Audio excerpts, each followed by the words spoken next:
Hi friends, welcome back to my channel mommy today. मैं शिवांगी आज के इस वीडियो में आपके लिए लाई हूँ 3 to 4 इयर्स के बच्चों के लिए वर्कशीट आइडियाज़। इन वर्कशीट्स में English, maths, GK, logical ability सभी कुछ इंक्लूडेड है। तो चलिए वीडियो शुरू करते हैं। फर्स्ट वर्कशीट है हमारी मैच द स्मॉल अल्फाबेट्स की। इसमें एक साइड पे मैंने कुछ कैपिटल अल्फाबेट्स लिए हैं और उन्हीं के स्मॉल अल्फाबेट्स रैंडम ऑर्डर में मैंने सेकेंड साइड पे लिए हैं। बच्चे को इन्हें मैच करना है।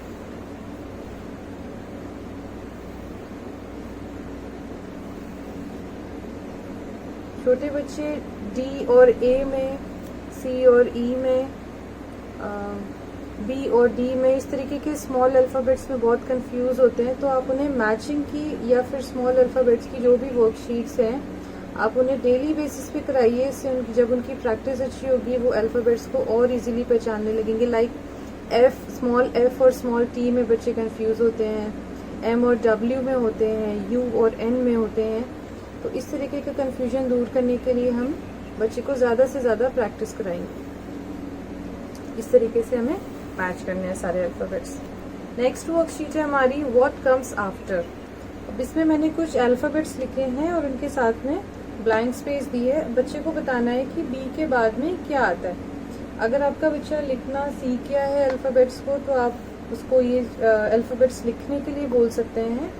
अगर आपका बच्चा अभी लिखना नहीं सीखा है तो आप उसे अल्फाबेट के स्टिकर्स आते हैं मार्केट में, वो आप दे सकते हैं। लाइक बी है तो बी के बाद वो सी का स्टिकर पेस्ट करे।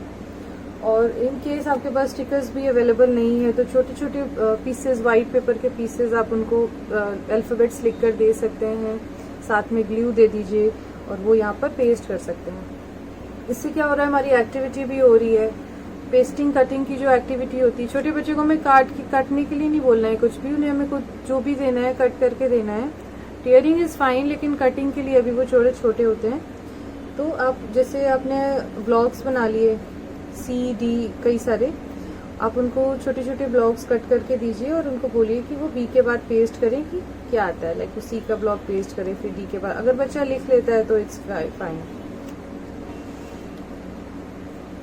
नेक्स्ट वर्कशीट है हमारी पेस्ट द मिसिंग अल्फाबेट्स की। लाइक मैंने बताया कि स्टिकर्स जो अल्फाबेट्स वाले हैं आप उनको यूज कर सकते हैं और ब्लॉक्स कट करके दे सकते हैं बच्चे को। तो यही उसको पूरा A to Z तक उसको बीच बीच के जो भी अल्फाबेट्स मिसिंग है उसको यहाँ पर पेस्ट करने हैं। आप इसको राइट द मिसिंग अल्फाबेट्स की तरह भी दे सकते हैं बच्चे को। इससे क्या होता है, बच्चे को सीक्वेंसिंग याद रहती है। नेक्स्ट वर्कशीट है हमारी सर्कल द सेम लेटर की। इसमें मैंने यहाँ पर कुछ लेटर्स लिखे हुए हैं और उसके साथ वाले कॉलम में कुछ लेटर्स लिखे हैं इंक्लूडिंग दैट लेटर। इस पे बच्चे को सेम लेटर को सर्कल करना है। ए है तो यहाँ पर ए सर्कल होगा। बच्चा ए और बी में कंफ्यूज हो सकता है शुरुआत में, तो उन्हें आप ऐसे अल्फाबेट्स जरूर इंक्लूड कराएं जिसमें बच्चा कंफ्यूज होता है। हमें ऐसा नहीं करना है कि बच्चा कंफ्यूज हो जाएगा इसको देख के तो वो अल्फाबेट ही नहीं लगाना है उसमें। जरूर आप इंक्लूड करिए, इससे बच्चे का कंफ्यूजन दूर होगा। लाइक मैंने इसमें एम है तो इसमें मैंने डब्ल्यू और एम सिर्फ यही दोनों चीजें लिखी हुई है। Let them take their time, उनको पिन पॉइंट मत करिए, आराम से उनको करने दीजिए।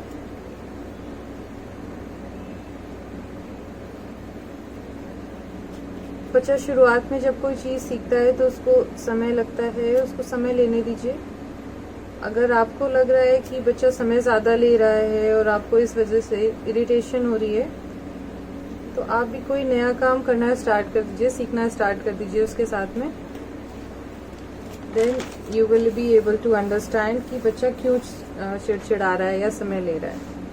उसके साथ में बैठ के नहीं करना है वो नया काम, आप अलग से कर सकते हैं। जब बच्चा वर्कशीट करे तो आपको फिजिकली एंड मेंटली दोनों ही तरह से आपको उसके साथ में प्रेजेंट रहना है। ऐसा नहीं करना है कि उसको वर्कशीट दे दी कि लो अब आप बेटा करो और आप अपने चोर्स कंप्लीट कर रहे हो या उसके साथ में बैठकर मोबाइल देख रहे हो, टीवी देख रहे हो। ऐसा मत करिए। जब भी आप बच्चे के साथ वर्कशीट करने बैठे मेक श्योर कि आप फिजिकली एंड मेंटली दोनों ही तरीके से प्रेजेंट हो बच्चे के साथ। नेक्स्ट वर्कशीट है हमारी फाइंड द मिस्टेक की। इसमें मैंने कुछ अल्फाबेट्स लिखे हैं और यहाँ पर लाइक उसके सामने वाली लाइन पे मैंने उस अल्फाबेट को कई तरीके से लिखा हुआ है। बी को मतलब एक बी मैंने लिखा हुआ है, फिर मैंने उल्टा बी बना दिया है, ऐसे बना दिया है, ऐसे बना दिया है। तो उसमें मैंने बच्चे को बोलना है कि उसमें ये फाइंड करे कि इसमें मिस्टेक क्या है, लाइक इसमें एक ये मिस्टेक है और एक ये मिस्टेक है। उस तरीके से सी में बच्चे को फाइंड करना है कि क्या मिस्टेक है। सही वाले को भी आप सर्कल करने को बोल सकते हैं, आप इसी वर्कशीट को दूसरी तरीके से यूज कर सकते हैं, like circle the same letter, जैसे अल्फाबेट जैसे कि ये था।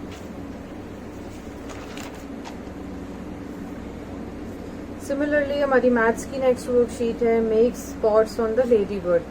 हमने लास्ट वीडियो में हमने मैथ्स की वर्कशीट करी थी क्लाउड्स वाली, making rain drops on the clouds, फिर हमने करी थी कैटरपिलर में सर्कल्स बनाने थे। ये वर्कशीट हमारी make spots on lady bird है। बच्चे को काउंटिंग अच्छे से अगर आती है तो भी आप उसे दे सकते हैं, नहीं आती है तो भी आप उसे इस तरीके की वर्कशीट्स दे सकते हैं, इससे बच्चे की काउंटिंग इम्प्रूव होती है। इसमें लिखा है जैसे 5 लिखा हुआ है, तो इसमें बच्चे को 5 स्पॉट्स बनाने हैं। इन वर्कशीट्स के लिए आप बच्चे को ब्लैक कलर ब्रश पेन या फिर मार्कर दे सकते हैं। नेक्स्ट वर्कशीट अगेन हमारी मैथ्स की है काउंट एंड कलर की। इसमें मैंने कुछ नंबर लिखा हुआ है और उसके सामने कुछ रैंडम नंबर ऑफ ऑब्जेक्ट्स बना दिए हैं। सेम नहीं बनाए हैं मैंने, कुछ रैंडम नंबर ऑफ ऑब्जेक्ट्स बनाए हैं, बट जो नंबर यहाँ पर मेंशन है बच्चे को उतने ही शेप्स कलर करने हैं। जैसे मैंने यहाँ पर 4 लिखा हुआ है तो बच्चा यहाँ पर सिर्फ 4 सर्कल्स कलर करेगा। इस तरह से भी करा सकते हैं आप, इस तरफ से भी करा सकते हैं। मैंने शेप्स पहले बना दिए थे तो नंबर्स बाद में लिखे हैं। आपसे अगर पॉसिबल हो तो आप नंबर्स पहले लिखिए देन शेप्स बनाइए। इस वर्कशीट से और क्या होता है, अगर बच्चा शेप्स को लेकर भी कंफ्यूज है, इस वर्कशीट से हमारी शेप्स की प्रैक्टिस भी हो रही है, नंबर्स की प्रैक्टिस भी हो रही है, काउंटिंग की प्रैक्टिस भी हो रही है, नंबर आइडेंटिफिकेशन की भी प्रैक्टिस हो रही है। नेक्स्ट वर्कशीट है हमारी व्हाट कम्स आफ्टर।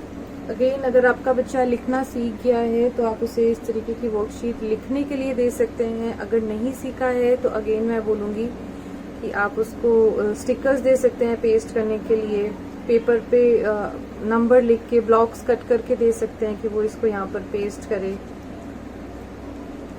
और अगर बच्चा लिख रहा है, टेढ़ा मेढ़ा लिख रहा है, तो भी शुरुआत में इट्स फाइन। अगर वो लिख रहा है, उनको पता होना चाहिए कि 1 के बाद 2 आता है। हो सकता है वो 2 को ऐसे बनाए, जैसे भी बनाए उनको बनाने दीजिए।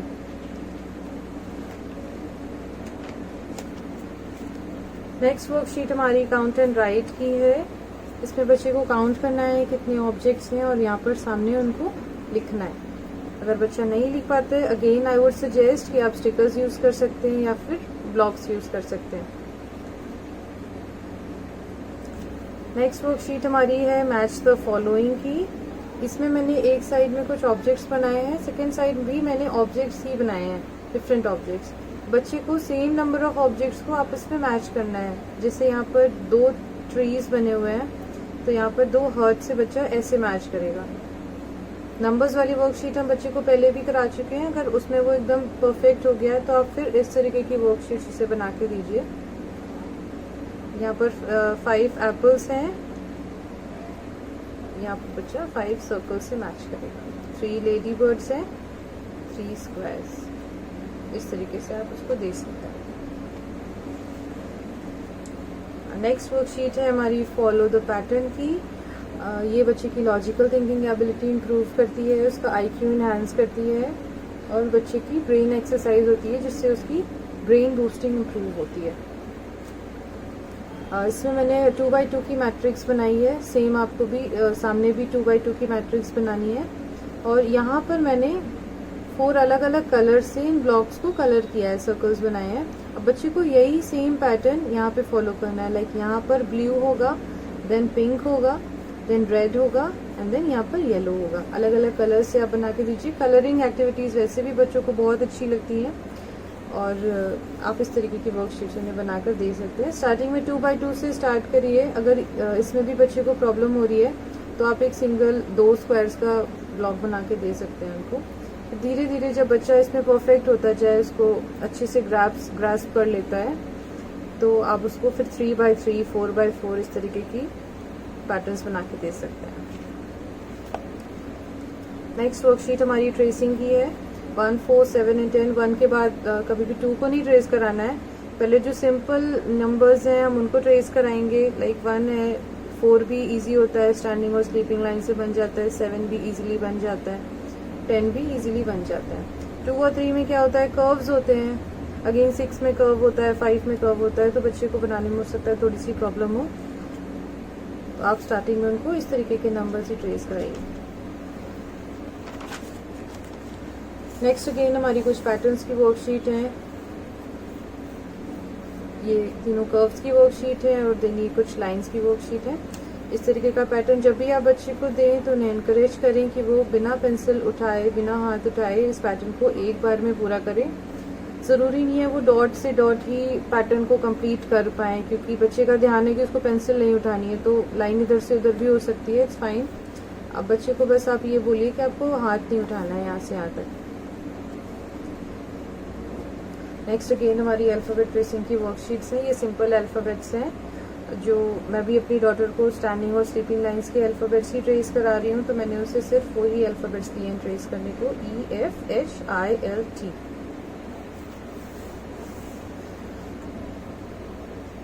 फ्रेंड्स, अगर ये वीडियो आपको अच्छा लगा हो तो इसे प्लीज़ लाइक ज़रूर करिएगा, अपने फ्रेंड्स के साथ शेयर ज़रूर करिएगा और कमेंट सेक्शन में अपना फीडबैक मुझे ज़रूर दीजिएगा। And if you find these videos useful, then please consider subscribing the channel. Thank you so much for watching.